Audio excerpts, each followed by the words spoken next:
So basically, I will what is function? So let's suppose you are just creating some code, and that part of code can be uh, reused at some other places, like in some other files or in the same program as well. So how will you do that? Okay, how will you achieve that type of reusability? Okay. So that particular thing is called as functions in our programming world.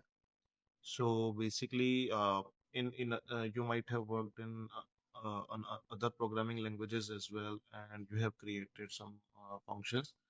But in Python, the functions are very easy to create and use because you do not need to specify any return type of the functions, and Python is the only language where you can return multiple values from the functions and and all like and so many features are there. Okay.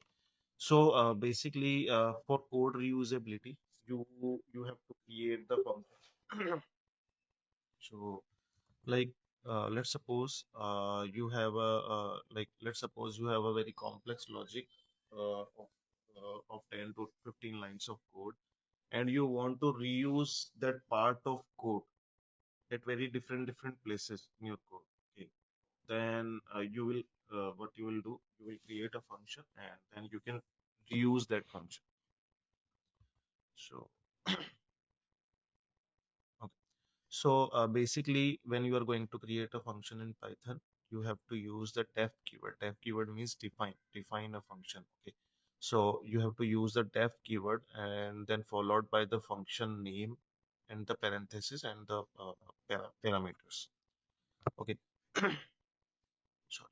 So basically, when you are going to create a functions, then you have to create indented block. Okay, so when you are going to create a function, you have to end it with I mean the function definition must be ended with the colon and then followed by the indented block. Okay, uh, uh, very similar to the blocks you have created in conditional statements and loops. So these are the many types of functions which Python supports, like parameterized and non-parameterized functions, default arguments, keyword arguments, variable length arguments, lambda functions, generator functions, and decorator functions. So let's see. Go deeper in these types of functions in Python. So first of all, how will you create a general non-parameterized function? So basically, non-parameterized function which do not take any argument as an input. Just it just work, and that's it. You do not need to supply any type of argument. Okay. It the body of this function, the functionality of this function is very much defined and very much fixed. You cannot change. When you are going to execute this function, you cannot change any flow and all inside its body. It is just a straightforward. Okay. So like in clear in list or dictionaries, you have used the clear function. Clear function is used to just clear empty the list or any table. Okay. So in clear function, you do not supply any arguments in these parentheses. You just supply list, iterable dot clear, and that's it. It is executed. Okay, and its function is to just to empty the iterable. Okay, so this is one of the example of the non-parameterized function. So how will you create that? You have to use the def keyword, then the function name, followed by parenthesis, and then the column. Okay.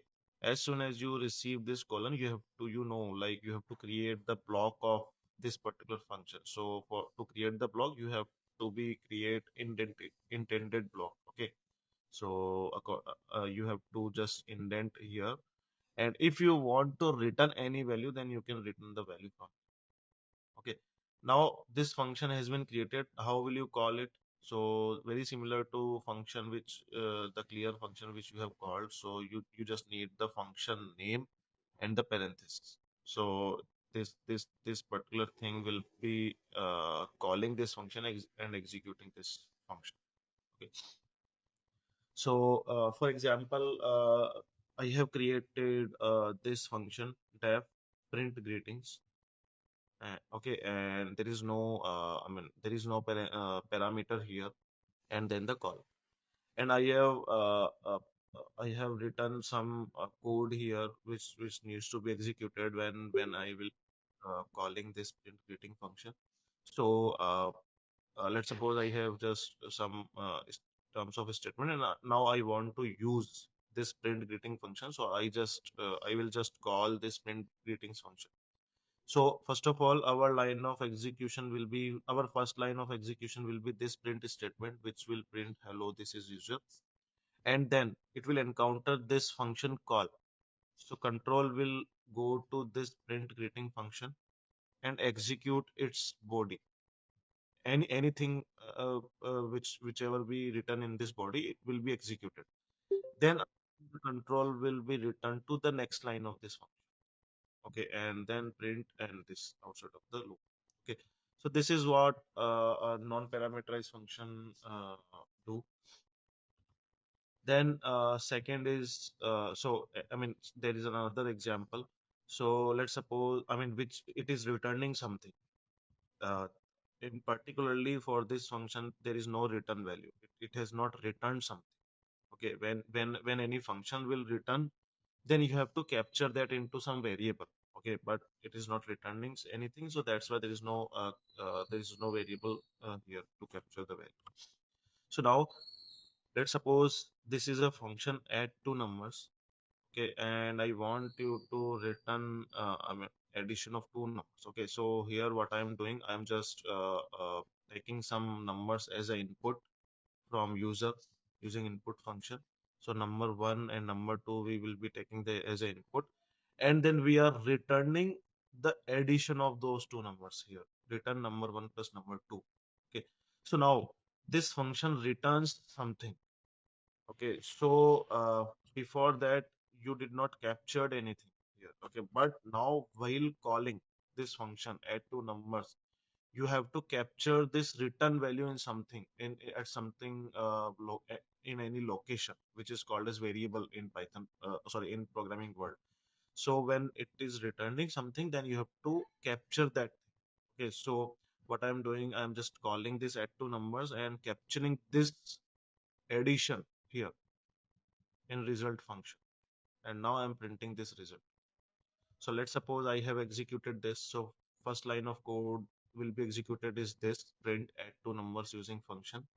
Then after that the control will be passed to this function add two numbers. Now in this add two numbers, there are three lines of code written. So first of all, this particular first line will be executed, enter number one. So we have entered something, then enter number two, enter something, and then it has returned number one plus number two. So it will return this, and control will be back here in this line only, and this particular value will be stored in result variable. Now print result will be executed, and the output will be this, and then print out. And the rest of the code. So this is how your non-parameterized functions will work. So you cannot, you are not supplying any arguments here right now. Okay. But in general, when you are going to create some functions, then you might have to, 95, 96% of chances that like you might have to supply some arguments to the function to just change its functionality and to control its dynamicity. Okay. So for that, you have to use the parameterized function. So one of the example of the parameterized function is insert function. Okay, so you have used the insert function. So in list. Okay, so what does this insert function do?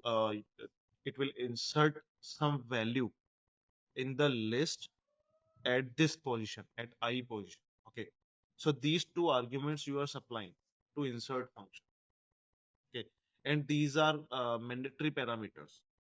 When you have when the insert function has been defined before, then these parameters are mandatory, made mandatory, and you have to supply these values. Otherwise, if you omit any of these values, then your function will not work. It will give you some error. Okay. So likewise, so basically, how to create these type of functions? So the very similar way, just you need to add parameter list in your parenthesis. Before it, you are not adding any parameters list, right? But you have to add here parameter list and nothing else. And when you are calling this function, according to your parameters, you have to supply the. Okay. So this is how you will create parameterized functions. So let's take an example which is not returning any value. So we have created this greeting function which is taking one argument which is name and it is printing something. Okay, so like when we are going to use this function, then we can use greeting and then value of this argument. So we are taking an input as a value for the argument and we are supplying this directly. Okay, so much more beneficial when we are returning the data. Okay, so this is one of the another example to return something from the parameterized function. So here you are taking two values as a parameters and returning its sum. Okay, now you are taking an input and then you are this function here. Okay, add any data and then this. So now you are supplying these data one and data two as an argument here, and the rest of the thing. So you have to keep in mind the way. I mean the way you are supplying your arguments. I mean when you are going to create the function, the way you are defining your parameters, the series. Okay, data one and data two. I mean data one, data two must come after data one. Okay, you have defined this series here. Then you have to maintain that order or series here while calling. You cannot do here data 2 and data 1. Otherwise, that data 2 will be assigned to this data 1 variable and data 1 variable will the data 1 value will be assigned to that data 2 variable. Okay. So you have to maintain that order. Okay. So this is the parameterized function which is returning something. Now, third one is default argument. Okay. So basically, you might have seen some functions like a range function. Okay, so how it is working? Like when you are working with range function, you are using it like this: range 10 and then range 10 comma 20 and then range 10 comma 20 comma 2. Okay, here what it does: start value will be 0 and stop value will be 10 and step value will be 1. Okay, but in here these values will be differing. Okay. So basically when you are going to use this, start value is 10 and stop value is 20, and here this value is 1, 10 and 20 and 2. Okay, so how it is assigning these values? But because you are not supplying here, you are not supplying any values here, but it is assigning some default values to the rest of the arguments. Okay, so this is the default argument. So basically, when you are going to create a range function, the mandatory parameter is stop argument. When if you want to use the range function, then you have to supply stop argument, and rest of the two arguments are default arguments. And the default values are associated are start equals to 0 and step equals to 1.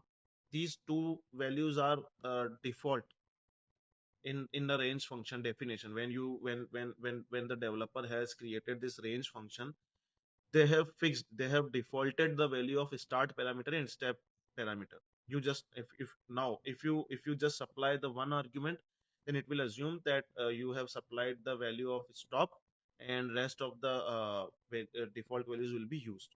When you supply two arguments, then it will assume the first argument is 10, I mean sorry, start, and second argument is stop, and rest of the arguments must be defaulted. Okay, so this is how you will. So basically, this is one of the example of default argument. So to create the default arguments in a function, you first define.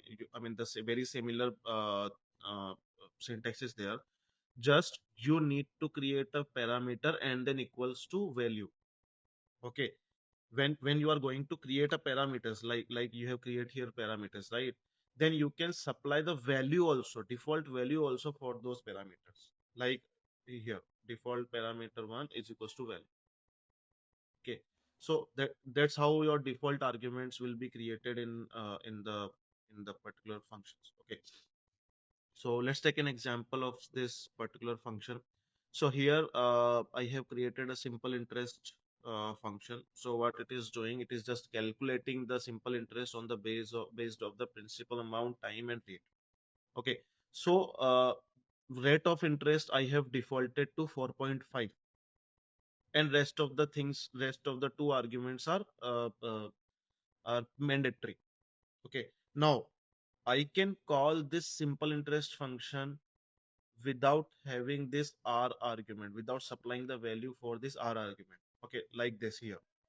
So here I have called simple interest function using P and T argument. Here P and T I am taking as an input. Okay. Now what it does, it will pass this P value to this P value, T value to this T value, and it is not supplying any R value. So it will take this default value here while calculating the simple interest. Okay. But when I am going to supply all three arguments, then it will overwrite this 4.5 with the new R which we have supplied here, and then it will perform the calculations. So that's how these default arguments work in a function. So up to this, do you have any doubts? So basically, this will just print here, and this will just return the simple interest from. That there is no difference. Okay. Now, keyword arguments. So, so many times you will encounter like when you are going to call your functions. Let's suppose we have used the print function, the very first function. Okay, what we have did like we are printing something like A, we have printed B, we have printed. Now, when we were using AND argument here, okay, we were supplying like this, something like this, like separator equals to something like this. So we have supplied these arguments which were mandatory. Now we have supplied this type. I mean, while calling, we are calling this print function, right? So we have supplied this type of arguments. Okay, these are called as keyword arguments. Okay, here you are specifying the parameter, original parameter as a keyword, and then you are supplying its value. Okay. So while supplying the keyword arguments, you do not need to maintain the order because you are directly supplying the keywords here. Okay. When you are not using any keyword, then you have to maintain the order, right? But when you are not using any keyword, sorry, when you are using the keyword, then you do not need to maintain any order while calling. Okay. So there is no difference in function definition. The same function definition will work. Just you need, I mean, when you are going to call that function, that particular thing will be different. Here, like function name, then keyword value, then value, keyword value, then value, like this. Okay. So like, let's take an example of this simple interest again. So here we have created the same function, simple interest. Now, what I am doing, I have just changed this order here. Look, I have changed the order. First of all, in first argument, I am expecting principal amount, and as a second argument, I am expecting time. But here, I have changed the order. So when you are going to use these variables or these parameters as a keyword while calling your function, then you do not need to maintain any order like I have did here. So what I did, t equals to time and p equals to principal. Time and principal I have taken as an input here. Okay, same as this. Again, I have not maintained any order. I just pass the value of r equals to rate, p equals to principal, and t is equals to time. So these I have used as a keyword arguments. Okay, so it will not do this something like this, value of r will be assigned to p. No, the value of r will be assigned to r only, because I have used these parameters as a keywords here. Okay, so this is what keyword argument function is doing. Then I have variable length argument functions. So basically, in print function, what you saw, like if you want to print anything, if you want to print anything, then you can supply only one argument as well. You can supply two argument as well. You can supply three argument as well. You can supply n number of arguments here. Okay, n number of arguments you can supply here when you are going to print. So how this length is varying? Okay, we are supplying this variable length here. Okay, we are not supplying only one argument, or it is not fixed. In general, when you are going to create these type of functions, like let's suppose I have created this function, you must supply only two arguments. Okay, you cannot supply three arguments for this function. If you supply three arguments, then you will get an error. Let me show you this. Okay, so like f, okay, here parameter one, parameter two, and p plus p. Okay, now let me call this function add 1 comma 2. Okay, what it does, let me just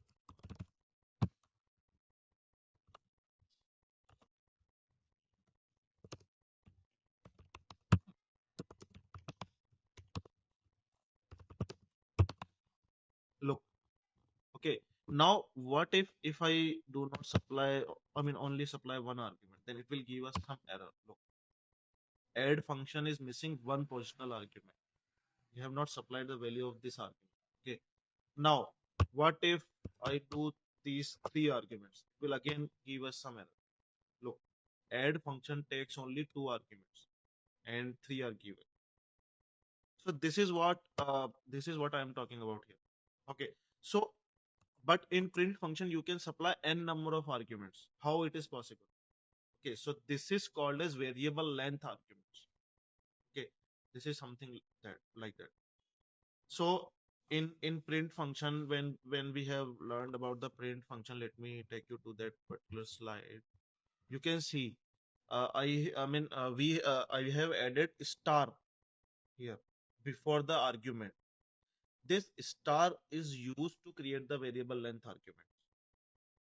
As soon as you have supplied star to any of the argument, then it will be converted to variable length argument. Now you can supply n number of values for this object's argument. Okay, so this is something which is comes under the variable length argument. So this is star. So for this particular parameter, you can supply n number of values, and it has to process these n number of values. Likewise, if you want to supply n number of keyword arguments, then you can use double star here. Okay. If you want to use supply n number of keyword arguments, then you can supply double star while creating this function definition. Okay, so like let's take an example here. Add any number arguments. Okay, here I have just did something like this. So here you can see I have created one parameter only, which is before that I have supplied the star here. Now in this function body, what I am doing, I am just checking what is the type of this number, this argument, and I am printing this whole argument. Then I am performing some logic here. Okay, now when you are going to use star in front of any of the parameter, it will be automatically converted into tuple. Okay, so when you will print the type of this particular argument, you will see it is a tuple. And when you are going to print all of the values, then you will see your values will be in tuple. Okay, so here I have called this function add any number of argument. I have supplied here five arguments here. It will perform this logic. Then again, I have used this function and supplied three arguments only. It will perform the same logic. So this is how you will create and use the variable length arguments. Okay. So next is lambda function. So lambda function you can ignore. Generator function you can ignore. Decorator function you can ignore. Okay. So far, the functions we have done. Now, second, I mean, this is one of the most important topic I forgot to mention before. So, do you have any questions in functions so far? So basically, module is something like when you are utilizing some of the libraries. Some of you might have used the some other programming languages like Java or C, C++, anything. So at the very top, you include some libraries there like hash include iostream.sh or hash include stdio.sh. Okay, in C or C++ you use these libraries, right? Or in Python you just use import function to import something, right? Some library. So why you are just utilizing those inbuilt libraries, and in those inbuilt libraries there are some functions have been written and you are just utilizing. Okay. So likewise, Python also provide us modules. Here we call them as modules. So Python also provide us some inbuilt modules like if you want to take some if you want to some print date time. Okay, if you want to print the date time, then how will you do that? Okay, the system date time. Then Python provides you a date time library. Okay, this library has been provided by Python, which you can utilize to just print to just play with the date time functionalities. Okay, so how will you use this library? So basically, there are three types of keywords in Python to import the libraries or to utilize the libraries. First keyword is import, second keyword is from, and third keyword is as. So we will see examples of each of these keywords. So first one is import. So let me directly use the import to import the date time here. Okay. So what I can do, import date time. So now from the libraries, I mean standard libraries of Python, datetime module will be imported in your current file. Now you can use functions which are included in datetime. So currently I want to just print the current date time. Okay. So what I can do, datetime dot. So now I have imported this particular module. So I need to import. I mean, when I'm going to use any function from this library or from this module, I need to use this module as name here, and then the function name followed by the function name. So there is a function again which is here date time, and there is again a function which is now. So now I can use this. Look, so I got this current date time here. Okay, so this is the module name which we have imported here. Now in this module, let me show you with some another example here. No, at the time module is also okay. Math. Okay, let me show you with some another example just to be the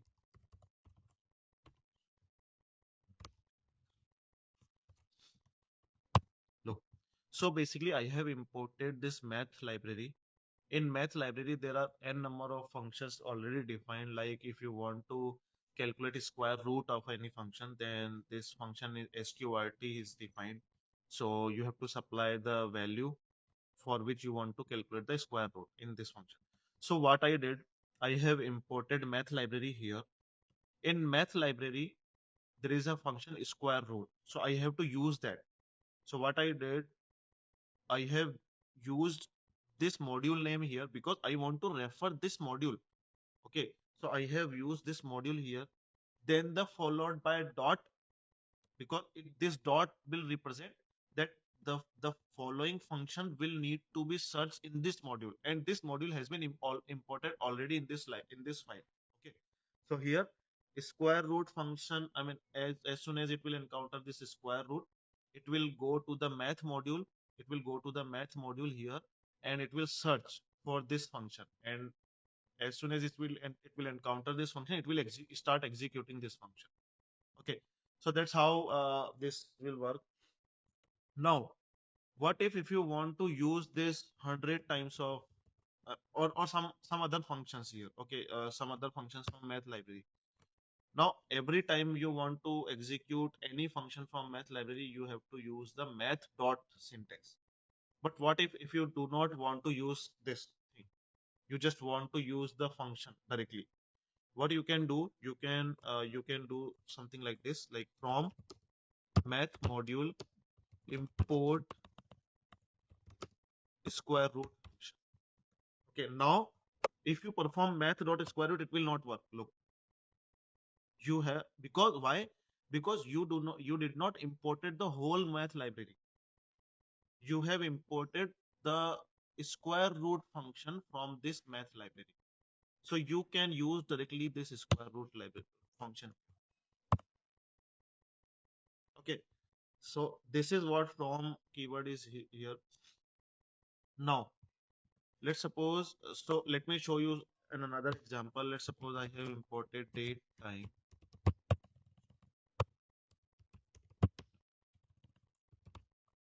Okay, now in this date time module, there is another class, I mean, there is another module which is called as date time.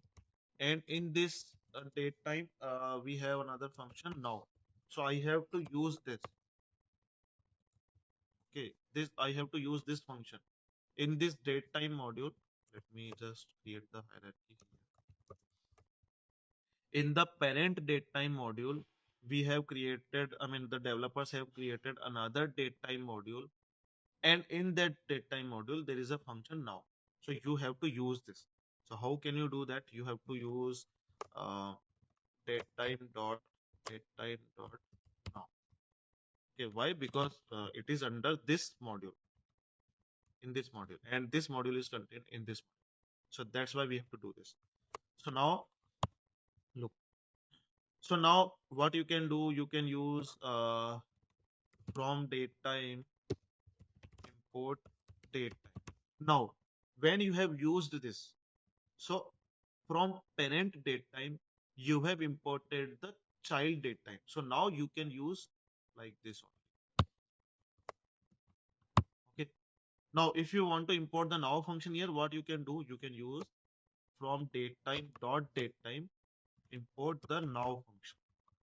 Now you can use directly this now function. Sorry, from module not found, datetime dot datetime. Oh, okay. This is something different example. I have to show you some other example because this is some. I mean, this is not a package, so I have to remove this. So you have to use it like this only. Okay. So this is how. Now, if you want to shorten this name, I mean, because it is a big name. Okay, I just want to shorten this name. So what I can do, I can use here as keyword, and I can shorten this name. So in my module, I mean, in my file, this module has been renamed to DT. Now it will not work. Datetime dot now will not work. Okay, look. Sorry, I have not saved this. Look, datetime is not defined. Why? Because you have imported the datetime, but you have renamed it to DT. So now you can use DT here. Okay, so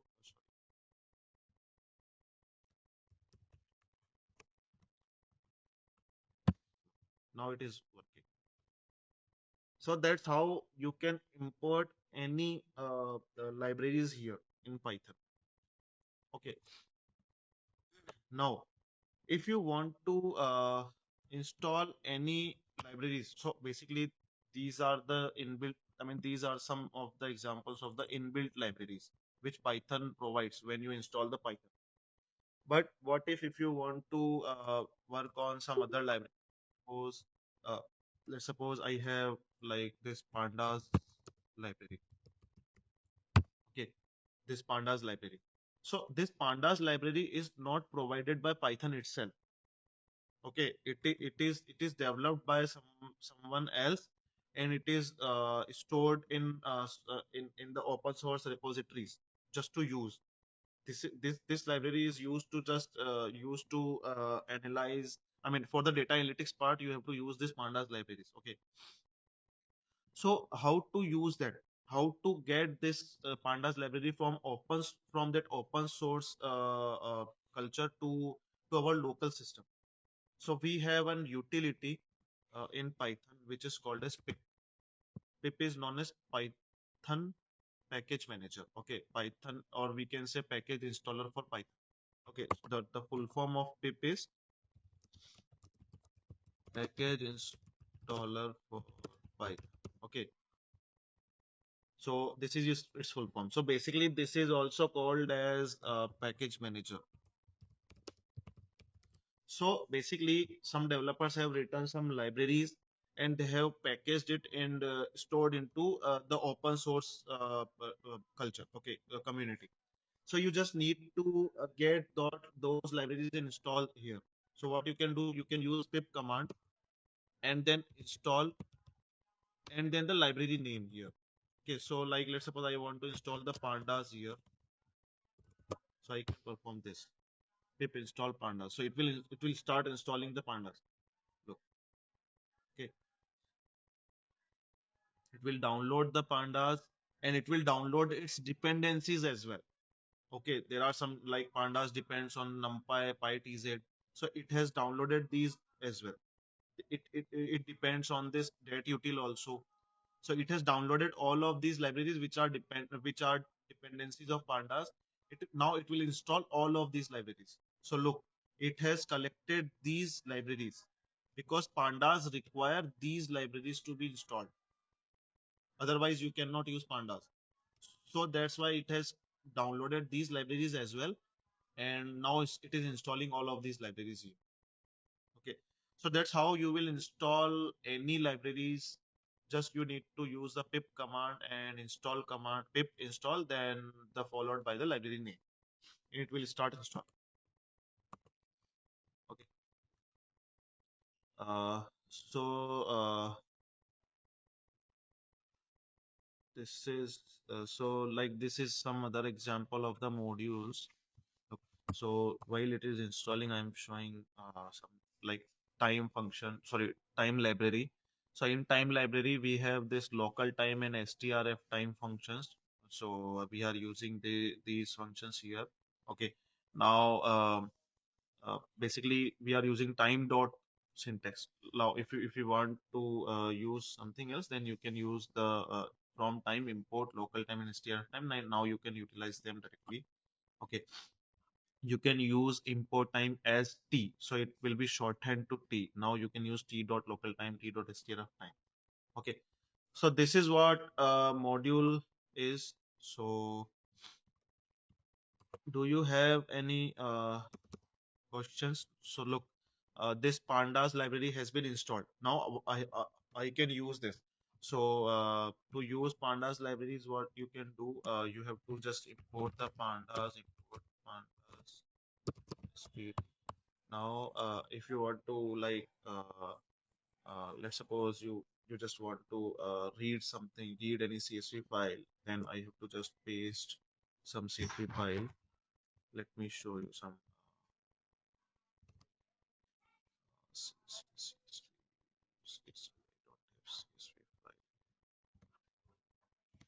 file. You just download any CSV file here.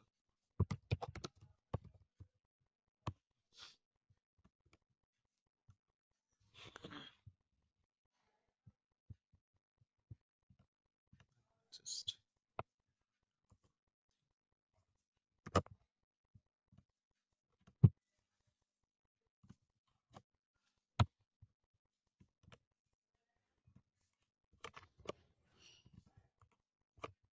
So I have this file. Let me rename it text.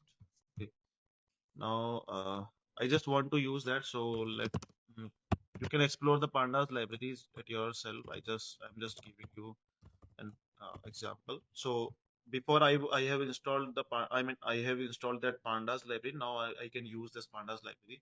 So here I have to mention the name stars CSV. Now I can use